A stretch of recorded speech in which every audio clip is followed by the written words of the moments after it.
Hare Krishna, welcome everybody. Thank you for being here. And so I'll just do our invocation. Om Namo Bhagavate Vasudevaya. Om Namo Bhagavate Vasudevaya. Om Namo Bhagavate Vasudevaya. Hare Krishna. So how are all of you? How are you, Edward? All right. I was studying other things this week, and all the verses are jumbled up in my head now. I don't remember anything. It's getting mixed. Yeah. Huh? It's better than other things being mixed in the head. But yeah, I guess so. Krishna Mush. Kurnaganishta. Jai. Hare Krishna. How's it going for you? Did you guys have a chance yesterday? No, I couldn't make it yesterday. I was trying my best to get all my stuff. I'm trying to do a karasi today. So yesterday I was super busy. So today I have just mellow day. Nice. And Kylie Brown, how's it going for you? It's going pretty good. Carlos and I met yesterday and went over some stuff yesterday. Nice. Yeah. Very good. So let's see. Take a look at the verse. Mata partaram nanyat kinchid asti dhananjaya mai sarvam idam proktam sutre mani ganaiva. O conqueror of wealth. So that's where's the conqueror of wealth? Dhananjaya, yeah, Dhananjaya. Dhanam is the Krishna, Lord Chaitanya says, na dhanam. No, I don't want wealth. I don't want na janam. I don't want the followers. No sundaram. No, I don't. I want to. Nor do I want to be surrounded by beautiful people. So na dhanam jai, jai, victory. O conqueror of wealth, there is no truth superior to me. Everything rests upon me as pearls are strung on a thread. And I'll just read the purport. There's a common controversy over whether the Supreme Absolute Truth is personal or impersonal, as far as the Bhagavad Gītā is concerned. The Absolute Truth is the personality of Godhead, Sri Krishna, and this is confirmed in every step. In this verse, in particular, it is stressed that the Absolute Truth is a person, that the personality is the Supreme Absolute Truth is also the affirmation of the Brahma Samhita. Ishvara Parama Krishna Satchid Ananda Vigraha. That's a nice verse to learn, that Ishvara Parama Krishna. That is the Supreme Absolute Truth, personality of Godhead, is Lord Krishna, the primeval Lord, the reservoir of all pleasure, Govinda, and the eternal form of complete bliss and knowledge. Welcome, Narayani. Jai. Hare Krishna. And I can't believe Raghunath predicted your name. So we're just here reading the purport. These authorities leave no doubt that the Absolute Truth is the Supreme Person, the cause of all causes. The impersonalist, however, argues on the strength of the Vedic version given in the Shvetashvatara Upanishad. Tato yad uttarataram tad arupam anamayam yad etat vidur amritas ted bhavanti atetare dukkam evapyanti. Quote, in the material world, Brahma, the primeval living being, living entity within the universe, is understood to be the supreme among the demigods, human beings, and lower animals. But beyond Brahma, there is transcendence, who has no material form and is free from all material contaminations. Anyone who can know him also becomes transcendental, but those who do not know him suffer the miseries of the material world. Carlos G. Hare Krishna. Hare Krishna, Prabhu. Okay. The impersonalists put more stress on this word, arupam. But arupam is not impersonal. It indicates transcendental form of eternity, bliss, and knowledge, as described in the Brahma Samhita above. Other verses of the Sveta Svatara Upanishad substantiate this as follows. Vedaham itam purusham mahatma tam adityavarnam tamasaparastat tam eva vidyitvadi mitum eti nanyat panta vidyate yanyaya yasmat param na param asit kinchit yasmat naniyo no jayo sti kinchit riksha iva stabdo dvivi titati ekas tenedam purnam purushena sarvam. Quote, I know that the Supreme Personality of Godhead, who is transcendental to all material conceptions of darkness, only he knows him. Only he who knows him can transcend the bonds of birth and death. There's no way for liberation other than this knowledge of that Supreme Person. There is no truth superior to that Supreme Person. Okay, so this verse that's being quoted is mirroring the verse that's being that we're looking at the Bhagavad Gītā. Because he is the supermost, he is smaller than the smallest, greater than the greatest. He is situated as a silent tree. He illumines the transcendental sky as a tree spreads its roots. He spreads his extensive energies. From these verses, one conclude that the absolute truth is the Supreme Personality of Godhead, who is all-pervading by his multi-energies, both material and spiritual. So one point about that verse that has been quoted is that the impersonalists kind of deny the existence of the energies, that this energy and energetic, the Shakti and Shaktiman, like you have the powerhouse and the power. There are the sun and the sunlight. They're distinct. There's a oneness, but there's also a distinction between the powerhouse and the they don't go separate from each other, but they're also there's a distinction that can be found, very obvious and simple distinction. And so here it's describing he is, let's see if we can find the word there. The translation says, all pervading by his multi-energies, both material and spiritual. Tenam Purnam Sarvam.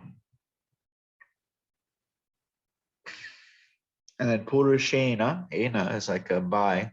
So by this Purusha, by this Supreme Person, who's Purna, he is complete. Let's see, Stabdo, Riksha Stabdo, Dvitititi. Yes. I'm going to read also the other purports that I sent. This is from Vishnu Chakravarti Thakur and by Baladev Vibhushan. So the translation is the same. Here's the purport. Because of this, I am everything. That is explained and expressed in this verse. There is nothing superior to me because I am both the cause and the effect. I am the Shakti and the Shaktiman. Hey, there we go. We should have like a superhero, Shaktiman.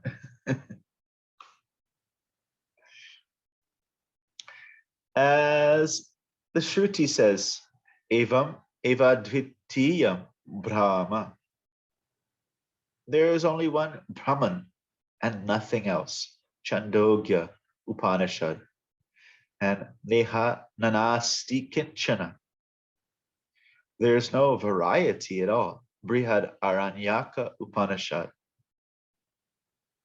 Having spoken of his own identity with everything, the Lord speaks about his entrance into everything. All of the universe, sarvam idam, composed of conscious and unconscious prakriti. I like this point. I was listening to one of the lectures Prabhupada gave on the 5th verse.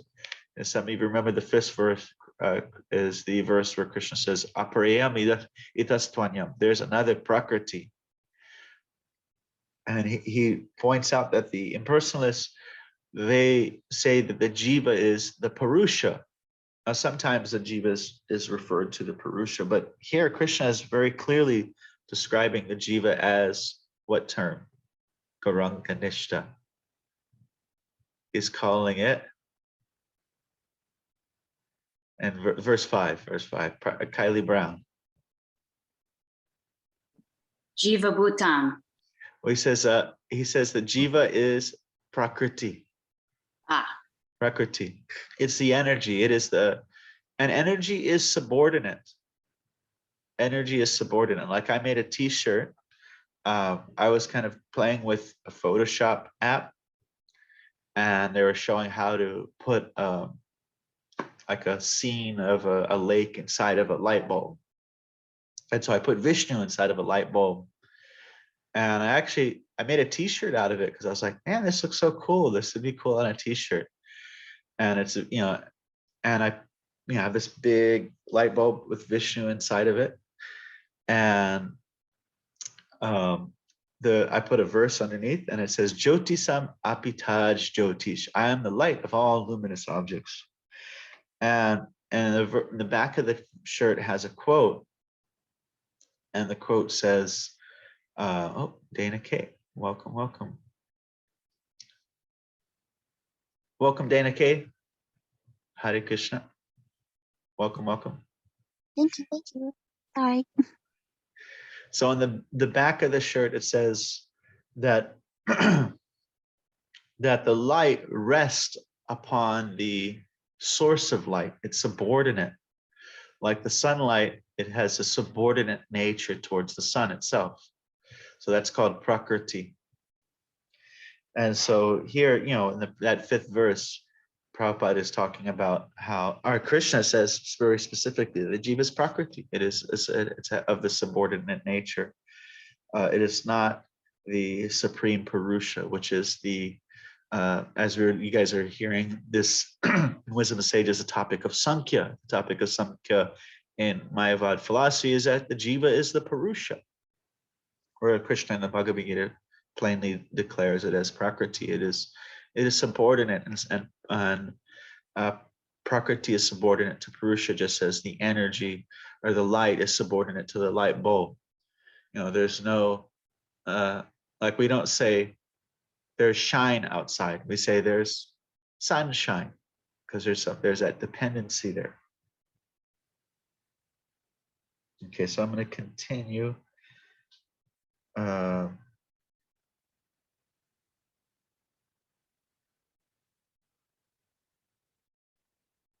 I'm going to go to Gita Bhushana, Balada Vidya Bhushan. Okay, translation, same thing. Commentary.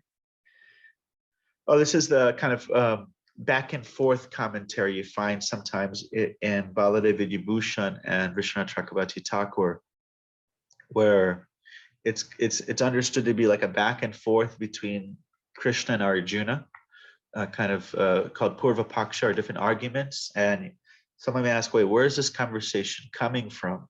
How do they make a whole conversation out of a verse? And so the idea is that, say, I know Gauranga Nishta very well. I lived with him, and I know the things that he's thinking about. We know each other well, and so he may ask a question, and I may know some ideas that he has that are included within that question. Maybe like, hey, you said this. There's some non-verbal things that I'm going to be addressing in my answer. So if I am like Krishna, I'm the Supreme Person that I've got it, and I have the greatest intelligence, then I can answer all those questions without even you asking. I can address different doubts and in a very succinct way. And so the commentary shows how different questions are being clarified with just one verse. So that's how a whole conversation can be found in a verse. So commentary, since you say that you are the cause of inferior and superior prakritis, I can understand that you are the seed of the whole universe. But that still does not put you in the supreme position. There is something higher than the seed. The Shruti says, and then there's that verse we already just read, so I'm not going to read it again. Higher than this is that which has no form, which is free of defect, and those who know this become immortal, whereas others suffer. Shveta Shvatara Upanishad. And then Krishna, this is and understand, this is not a debate. He is the authority. He is speaking as guru. It's not just jnana, but it's also with the Vedic authority, which implies some element of faith. He said, no, there is nothing superior to me. There's nothing superior to Krishna, your friend. I alone am the supreme object. But we hear in the Vedas that there's something higher in such statements as tato yat utataram, which I just quoted. And also these commentaries are addressing different ideas that were prevalent at the time. So at the time of Baladev Vidyabhushan, the kind of opposition to this theistic tradition was the impersonal, that there is no God, I am God, and that's it. It's just a oneness. There is no two things. There is no energies of the Supreme. There's just God, and somehow God is an illusion. So here's the question: if God is an illusion, then isn't illusion a second thing? And if illusion is covering over God, then illusion is God. Illusion is superior. Illusion is not subordinate. It's the superior thing. So automatically there's some certain things that kind of deflate the whole philosophy. For example, how many of you have heard the example of a rope, mistaking a rope for a snake? Oh, no problem, Ryan. Oh, Garanganishta has a question.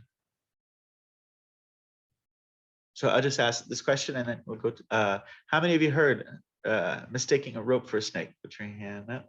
Let's see, there we go. So, the one basic idea is that it's, illusion. It means illusion. You mistake something, but it's actually not that thing. But then if you look at the example more thoroughly, you only mistake things that have a similar nature.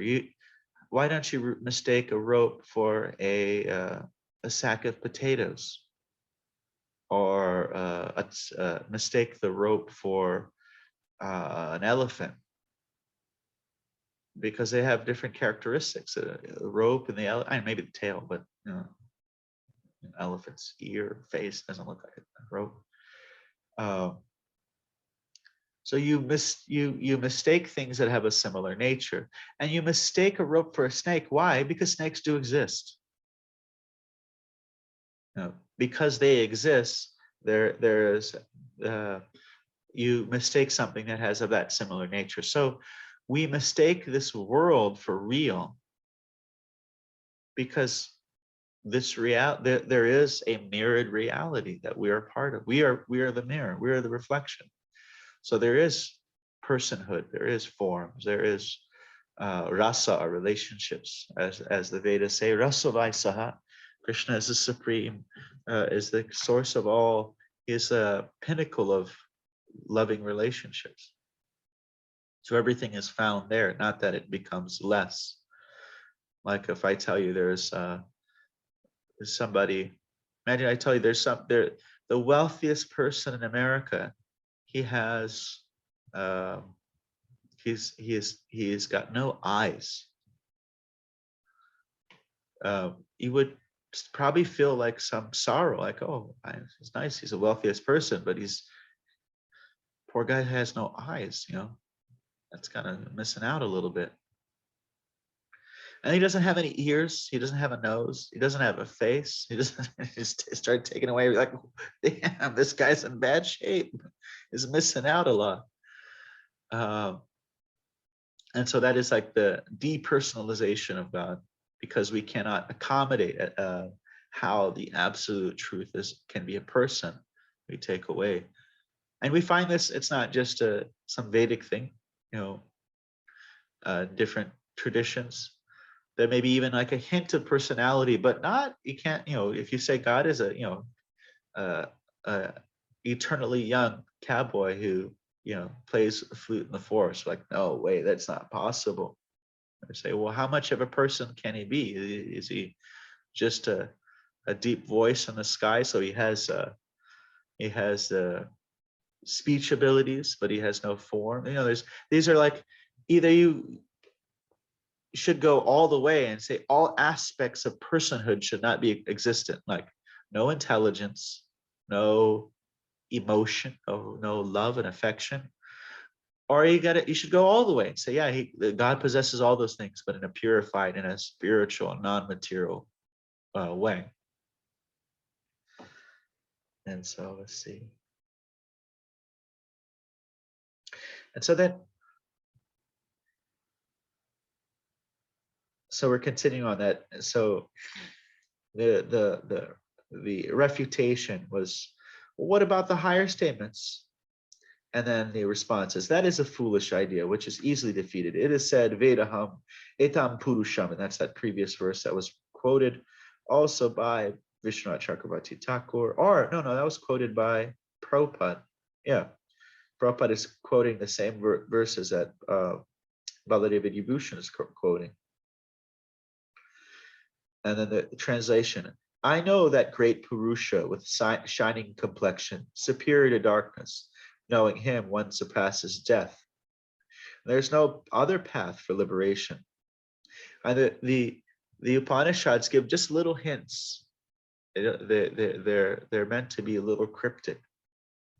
We enjoy the Ishopanishad because it means Ishopanishad, Ishwar, God, that knowledge which brings one closer to God is the Ishopanishad. And one of the verses, I think it's verse 15, it says, my dear Lord, can you please dim down your effulgence so I can see your beautiful face? Just turn the dimmer down a little bit. There's even, I actually read this, I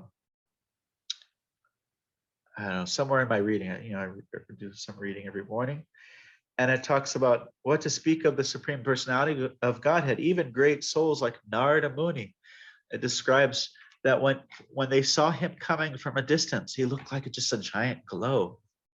And as he got closer, they could see, oh, it's a person, and they could see his face as they got even closer. So beautiful and effulgent.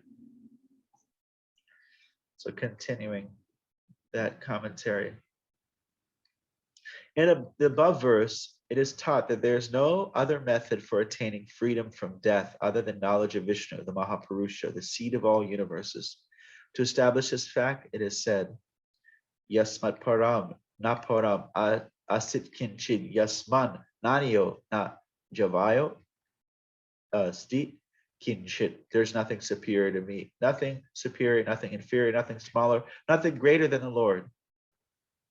And I forgot, let's Granganisha, I missed your question. Yes, basically what I wanted to know, you were talking at the beginning about, like Krishna says over and over again, I am the Supreme, and there's so many books about it, and there's so many things exposed in the Vedic culture that espresso, right? Yet there's so many people that don't want to. I'm not sure if it's that they don't want to reach, they don't want to look for bhakti, or that they are just not enlightened enough, or I don't know what's it's the consciousness. What is it that they choose not to go for bhakti yoga, like delivery, like they choose not to. You know what I mean? It's like, and we know it's rare because of that third verse of the Bhagavad Gītā. Exactly. Of chapter 7, or the Manushanam Sahasreshu. Such a rare thing. There's a beautiful book called Madhurya Kandambani, which talks about how one has access to bhakti.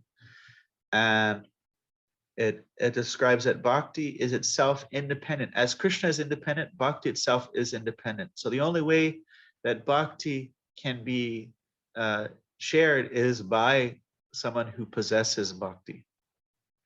Because if Krishna were to give bhakti to people, then he would be charged as being playing favorites. So it's really comes by the mercy of others. There's it can be sometimes said as a like a cultivation of sukriti.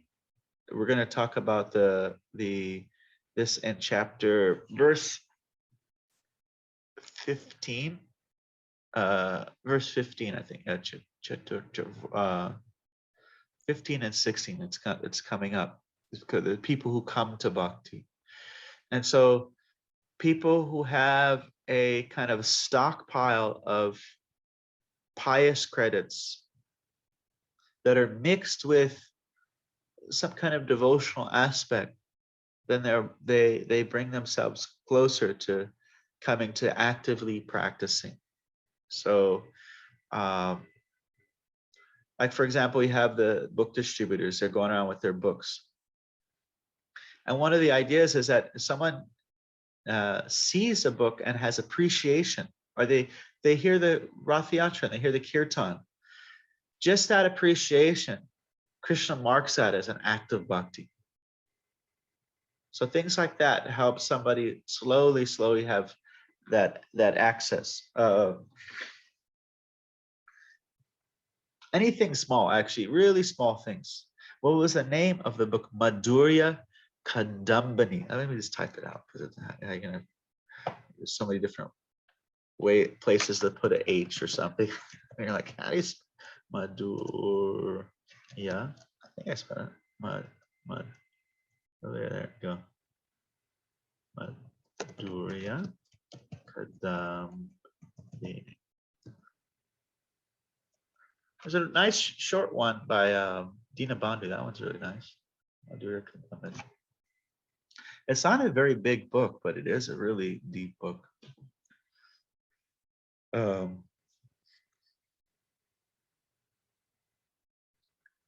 Yeah, so and we have also one point about the Acharya of the Advaita Vedanta philosophy. He is empowered being. It's Lord Shiva himself who was empowered to. He had, there's different purposes. One purpose is to bring it to the next level, and higher than shunyata, higher than zeroness, higher than the oneness of nothing. The Buddhist philosophy is the oneness of Brahman, oneness with God, which is a reality. And that's the problem. That's the confusion, is what he's teaching is it's true, but it's not true in all senses. Like, you are God is true, but not true in all sense. You are you're energy, like the light of the light bulb, the shine of the sunshine. It is true, but if you say, and that's it, the light, the sunshine is the sun, and that's it. There's no such thing as a sun. There's no such thing as a powerhouse. There's no such thing as a Shakti. Then it becomes a confusing issue. Oh, I think we talked about the 0, 1, 2, and 1 plus 2. Does anybody remember that? So you got 2,000 years of history. The Buddha came and taught the shunyata, 0. Like we all become one with nothing. What do the Buddhists and the Advaitas go to the pizza shop? What do they order? Buddha says, make me one with nothing. And the Advaita says, make me one with everything. So that's a distinction between their philosophy. So Buddha appeared 2,600 years ago. He's an avatar. He's Krishna himself. He totally rejected the Vedas. He did not speak on theism, but he got rid of the killing animals in the name of religion and kind of started. It's like if you go on a vacation and it's going to be 3 weeks long, 4 weeks. Maybe you don't want to pay the electricity bill in your house for 4 weeks, or maybe a few months. You're like, just shut off the electricity. But you forget there's a cabbage in the crisper. There's you forgot some vegetables in the tray, and the whole thing, when you come back, the whole thing is a nasty mess. So you can't just stick your hand in that gooey cabbage. You have to take the whole thing and clean it out. You have to give it a fresh start. And so Buddha did that. He said, this whole Vedic culture, people are just killing animals in the name of Dharma, blah, blah, religion. And he said, you guys have it all messed up. Let's start it over. Forget the Vedas. Just learn how to be a good person, And then Shankaracharya, he brought it back into the Vedas, but very much tailored towards a Buddhist audience. There's no Purusha, there's no supreme person. And then after Shankaracharya, you have Ramanuja and Madhvacharya, and they taught the oneness. He taught the oneness, they taught the duality. And not really giving clarity as to how it's related to the oneness side. It's just, there's God up there and there's you down here, and that's it. It's kind of like the Christian concept is very dualistic. God's up there. This is not God. Nothing here is part of God. He's just up there. So it's very pure dualistic. And then it was Lord Chaitanya who brought it all together, who brought the oneness and difference and conceived. Both of them gave some kind of clarification, Ramanuja, but the real comprehensive clarification between this topic of oneness and difference was really given by Chaitanya Mahaprabhu. And so each had their purpose. Also the purpose, sometimes I think it's in Padma Purana, it says Lord Shiva came because he was deputed to kind of stir Kali Yuga into motion as well. And so I'm God is kind of a good, Kali Yuga idea. I'm God, I'm God, I'm God. Everybody walk around, I'm God. They all have to, they'll have their functions. All right. Any other comments or questions? So let's look at some of the words here. Sutra. What does sutra mean? Narayani. Sutra. Do you know what this one means? I don't know if she can talk because she's driving. You probably can't. No, I'm not driving. Oh, okay, you're sitting there. Is that a threat? Thread. Yes. Yeah. So sutra is a thread. Manigana is pearls, but I wonder which part, is gana. Is money is pearls? Manigana, gem. Money is also. jewel. Yeah, money is jewel. So manigana must be a particular kind of jewel. A pearl is a particular kind. Yeah. Okay. Yeah, not manigana. And so the thread on the pearl necklace, can't see it, if it's a nice expensive necklace, you're probably not going to notice the thread. So Krishna is that support that's behind everything. And another word we have this anyat. Anya, remember we know that's a word that we heard a couple times. That's another. So there's nanyat, there's no other. Nothing. Mata parataram yat. Parataram. There's nothing superior beyond me.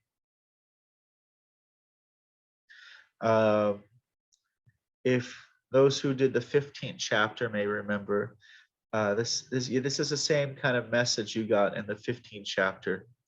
I think it's verse 18.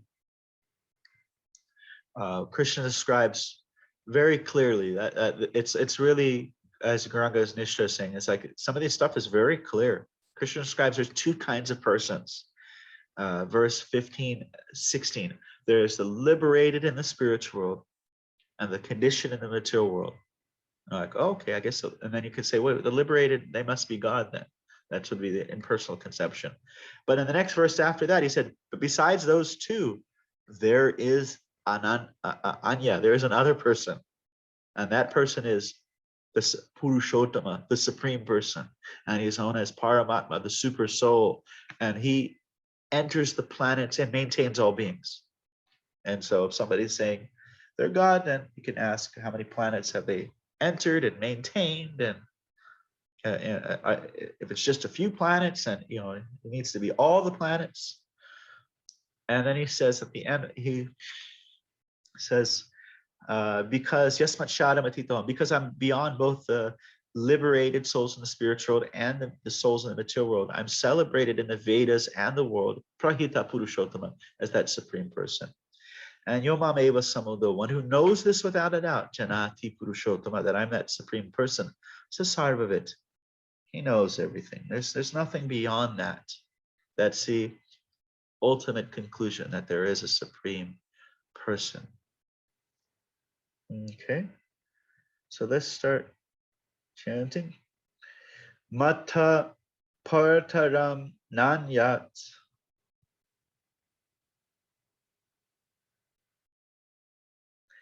Kinchid asti dhananjaya.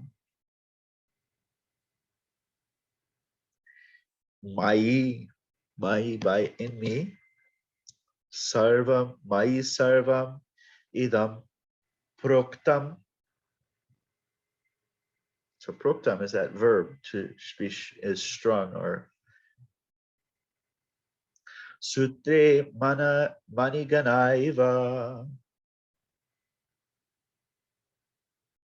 Okay, so hey Carlos, let's split us up. Rooms, how many we got? We have set. Let's put 3 rooms. There we go. Everybody can get started.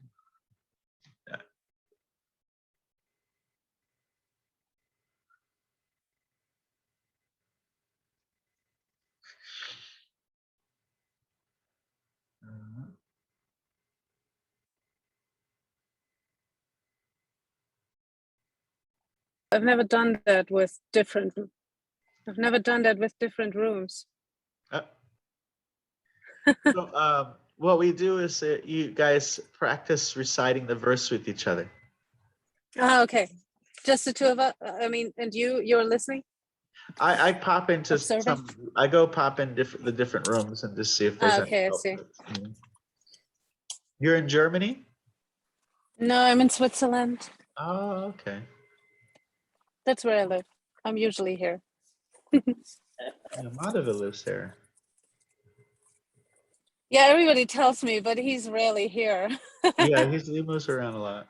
I met him once in Germany, actually. I never met him. Oh no, I've seen him in the temple. Yes. Okay.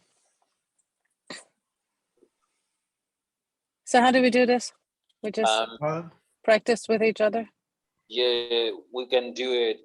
There's few ways, but the one I think it works the best is one first say it, and then the other one follows, and then the other way around. Okay. So in that matter, or I mean in that way, we can both, practice pronunciation.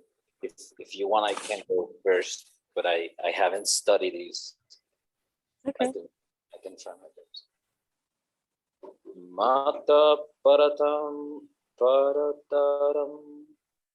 nanyat. Do we do line by line? Okay. Yes. Yeah. Mata parataram nanyat.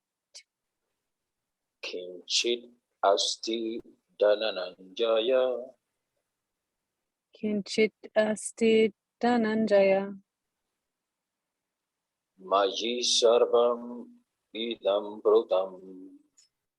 Mai sarvamidam pratam. Sutre mani ganaiva. Sutremani gan. No. Yeah. Sutremani ganaiva. And then you Now I do that. yeah, now you go. Call and response style. Okay. Mata parataram nanyat. Mata parataram nanyat. Kinchit asti dhananjaya. Kinchit asti dhananjaya. Mai sarvam idam pratam. Mayi sarvam idam brutam. Sutremani ganaiva. Sutre mani ganaiva. Do we do this another time? Yeah, sure. I'm still. Okay. Mata parataram nanyat. Mata parataram nanyat. Kinchit asti dhananjaya. Kinchit asti dhananjaya. Mayi sarvam idam brutam. Mayi sarvamidam pratam. Sutre mani ganaiva. Sutremani ganaiva.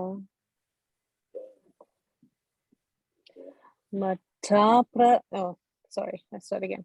Mata parataram nanyat. Mata parataram nanyat. Kinchit asti dhananjaya. Kinchit asti dhananjaya. Mayi sarvamidam pratam. Mayi sarvamidam brutam. Sutremani ganaiva. Sutre mani ganaiva. Nityananda Yes. Chandra Prabhu, Yes. do you do the ones with the line you do longer, right? Like in the first line it's nan yet. Do you also Yeah. say it like mata parataram nan yet? Do you say it Yeah. a little more Yeah. Yeah. with a little And okay? also the emphasis of those long syllables, it helps to identify it helps with the melody too. Ah, okay. I Because see. usually those are at certain key metric points. Mm. Okay, shall we go for another round with Yeah. the pronunciation of the lines? So we have nan yat, and then we have just in the last line sutre mani gana iva, Yeah. and the rest is kind of like shortish. Yeah. Okay. Gauranganishta, would you like to? May I ask where you are, Gauranganishta? Where I'm at, I'm in Colombia right now, but I'm from Chile. From what? From Chile, I'm from Chile, but Okay. I'm in Colombia. South America, I see. That's nice to meet you. Nice to meet you too, Mataji. Okay, I can try. Mata parataram nanja. Mata parataram nanyat. Kinchit asti dhananjaya. Kinchit asti dhananjaya.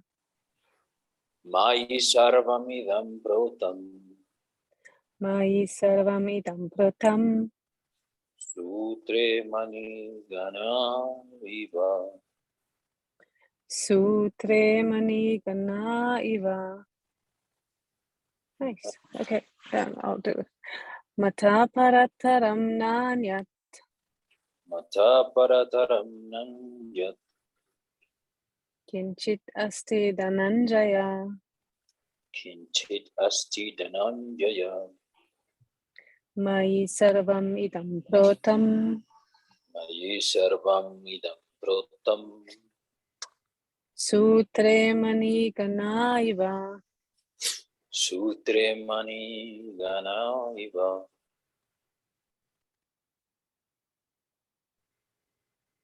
Do you know them all by heart, Nityananda Prabhu? Yeah. Awesome. I have a question. By the direct translation and the meaning of the translation, I've come to realize that it's the Sanskrit. I'm not sure. I'm speculating, but is it Sanskrit written like Yoda would be talking, like backwards?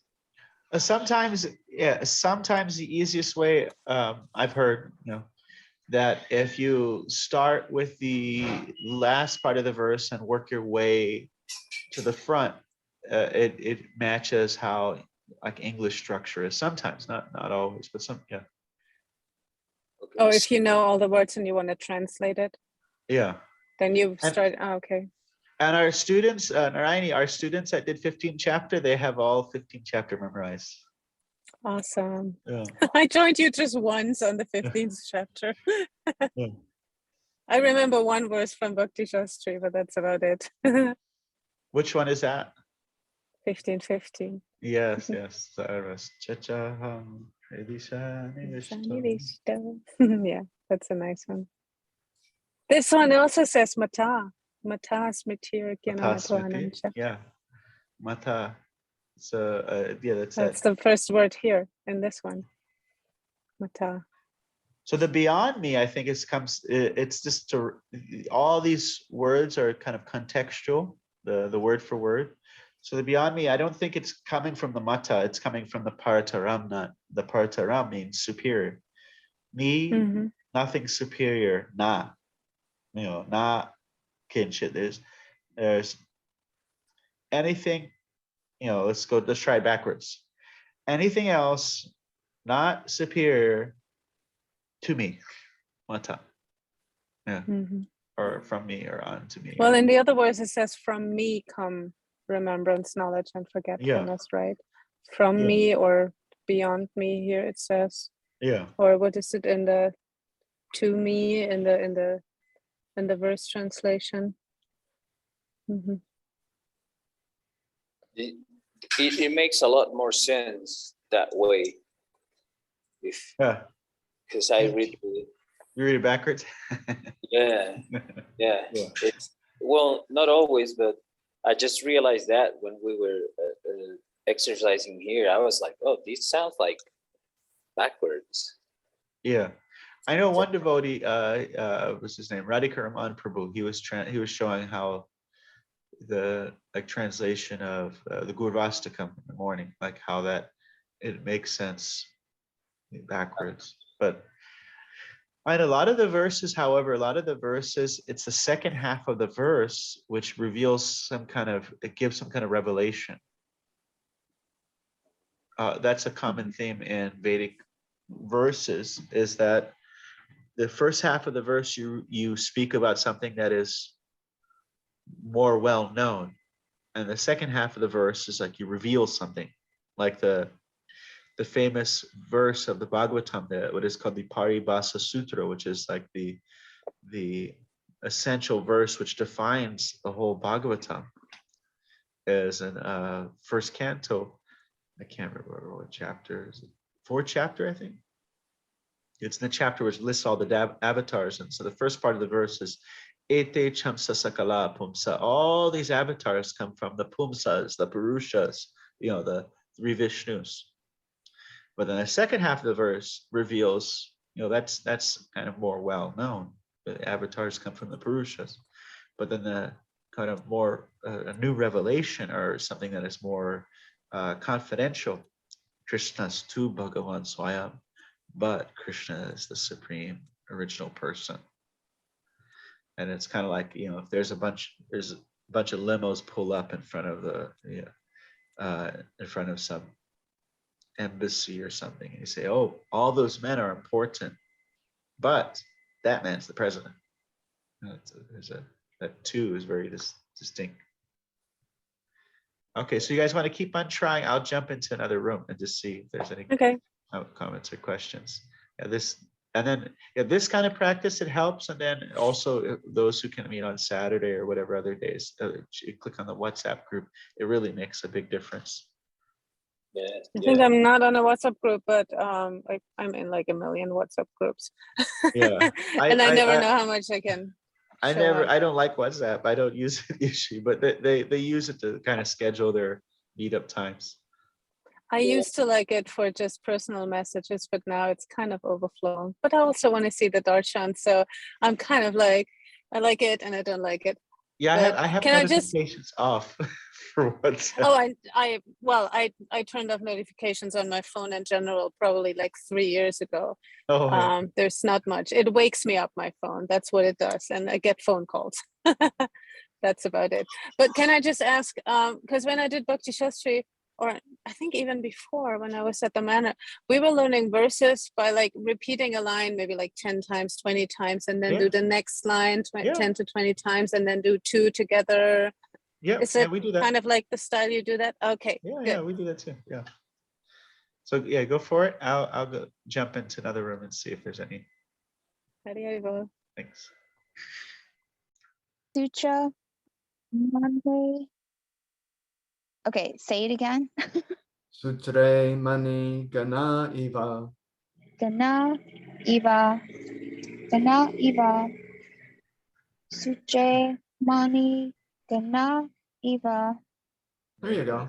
A little better? Yeah, a lot better. Thanks for breaking that down. Sure. How's everybody doing here? Any questions or anything?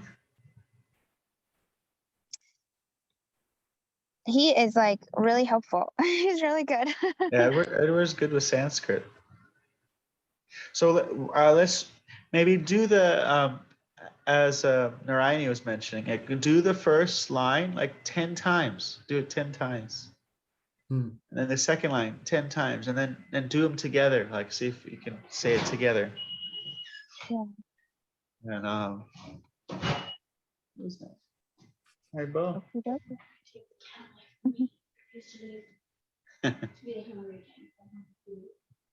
Give him some bread.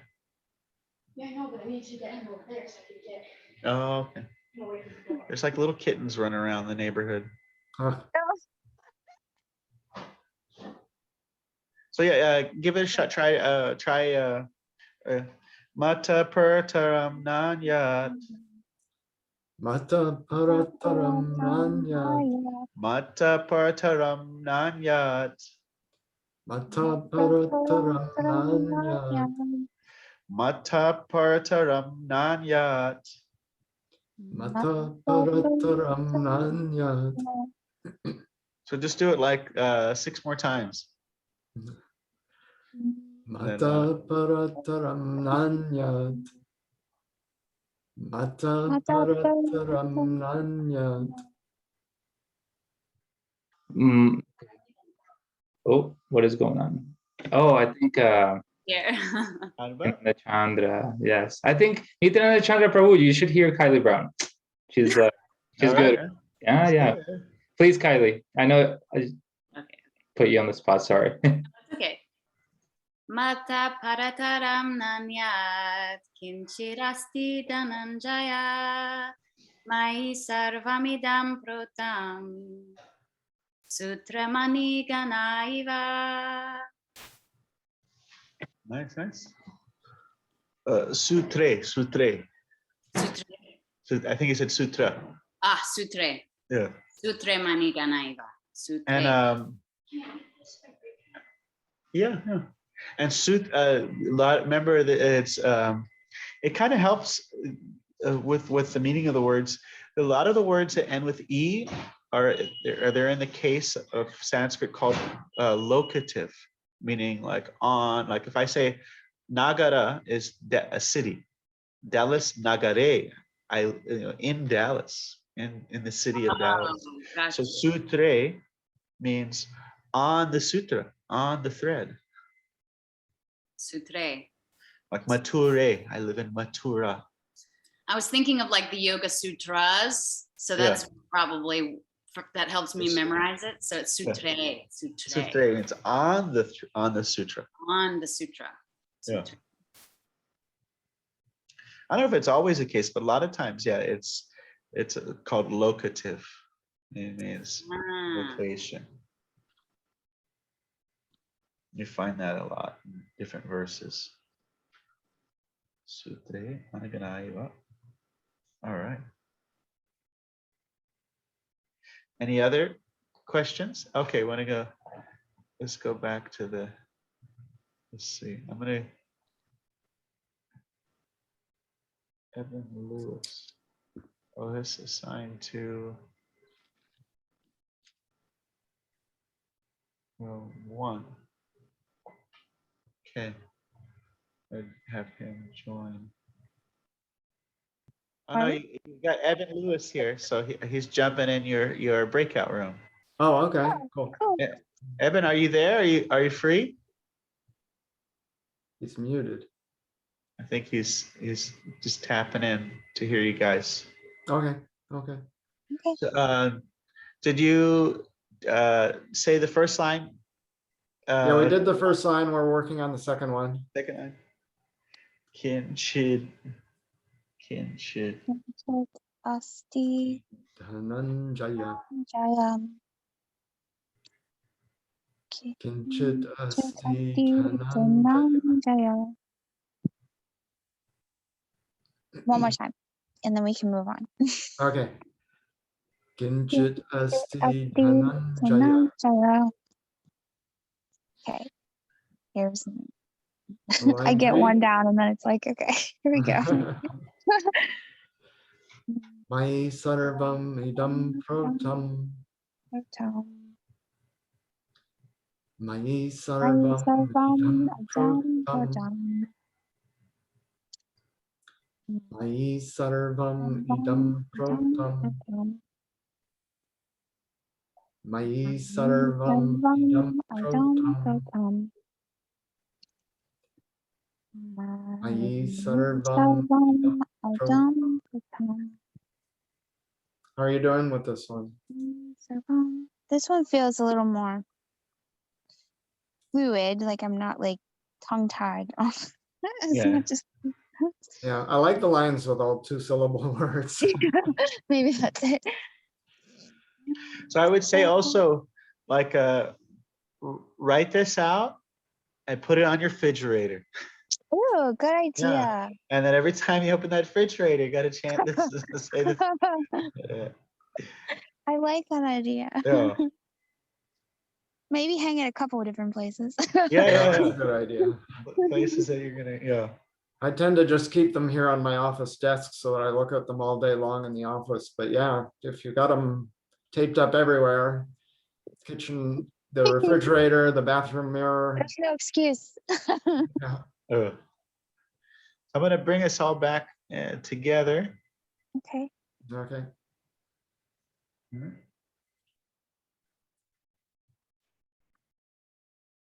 All right, still the 4 of us.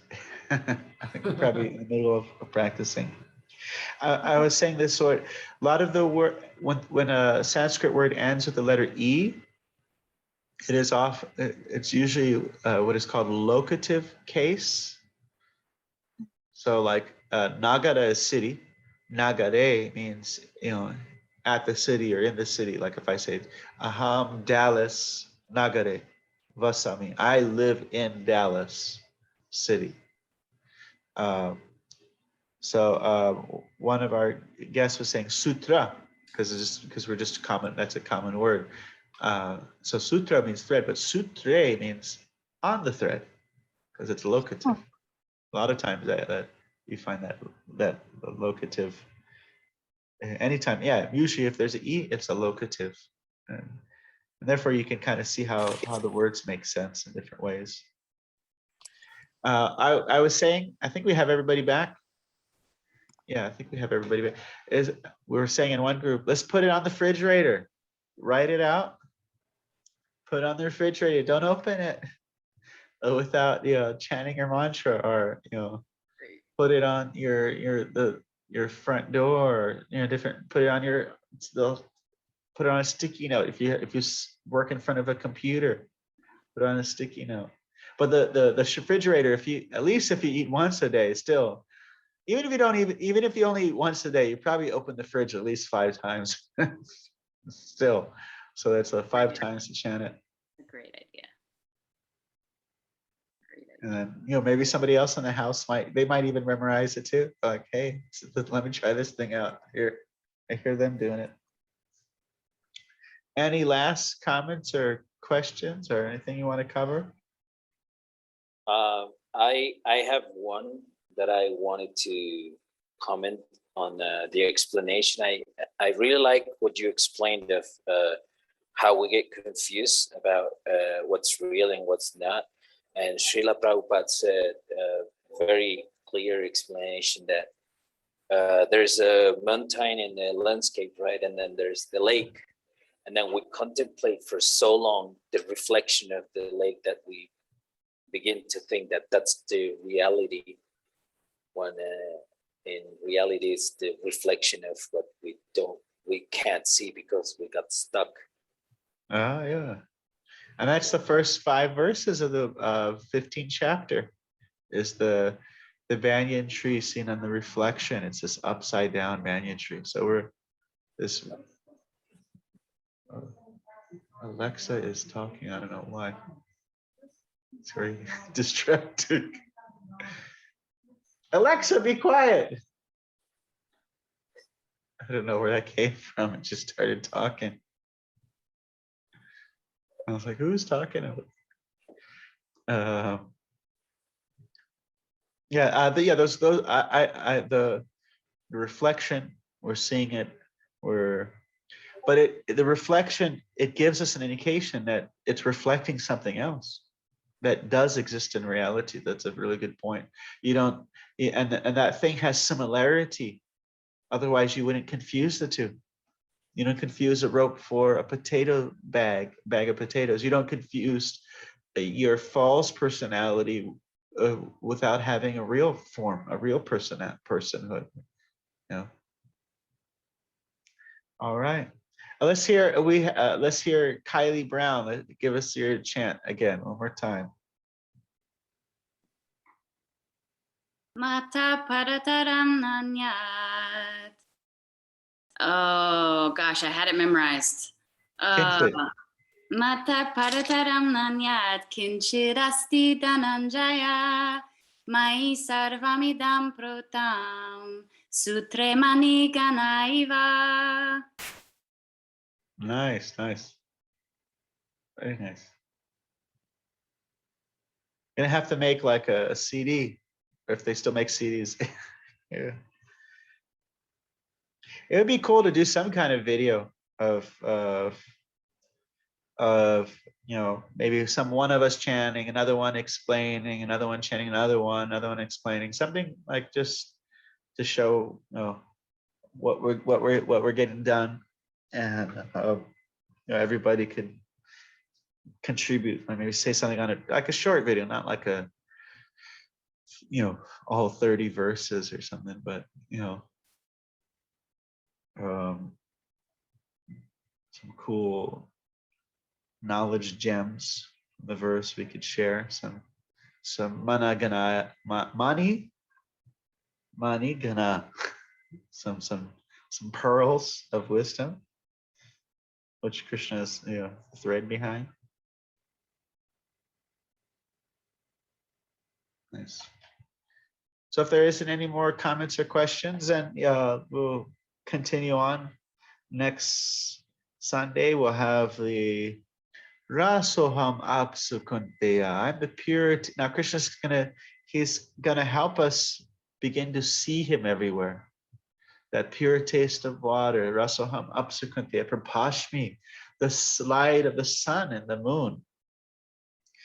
Pranava, the Pranava, Pranava Sarvavedishu, the Pranava, the Om in the Vedas, that's me. The sound within ether.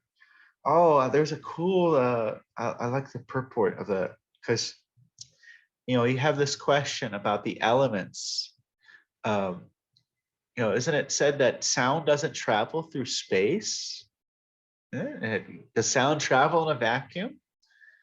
And it does, because we're dealing with sound that is, here, I'll just read something that's going to come out to you in just a little bit, because it's really cool. Let's see, go to drafts. Here it is. It says, sound is analyzed in 4 stages. The first stage of sound is called para, the subtlest aspect. This is from Baladevidibhushan's commentary, which arises from the prana in the Muladhara chakra at the base of the spine. So I don't, you know, I'm not you know, chakra expert, but it's a very subtle form of sound. The second stage is called pashanti, which appears on the mental level. Now, pashanti means to see, so it appears on the mental level on the Manipuraka chakra in the navel.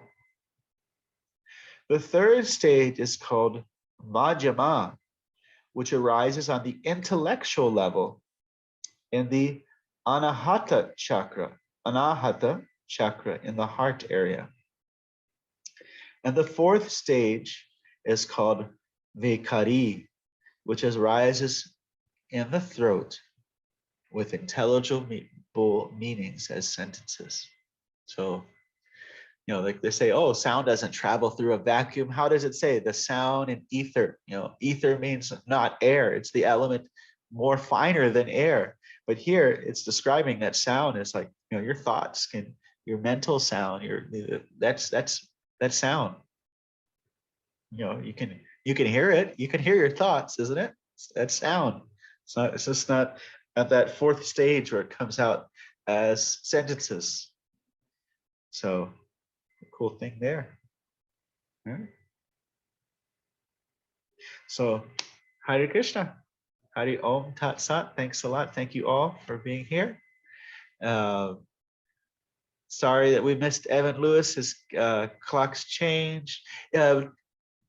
Try to look at the Google Calendar, because if you're connected to it, it'll update. It'll give you a calendar. It'll show you the correct time. I don't know if you use. No, I'm a nerd, I guess. All right, so thank you. Hare Krishna. Thank you so much. Thank you. And thank you so much for my neck beads that I got. I don't know if you got my email. So thank you so much. I was so happy. It made me so ecstatic, and it's helping me so much. So, oh man, you're such a blessing. Thank you so much. You touched my heart. Good. All right. Hare Krishna.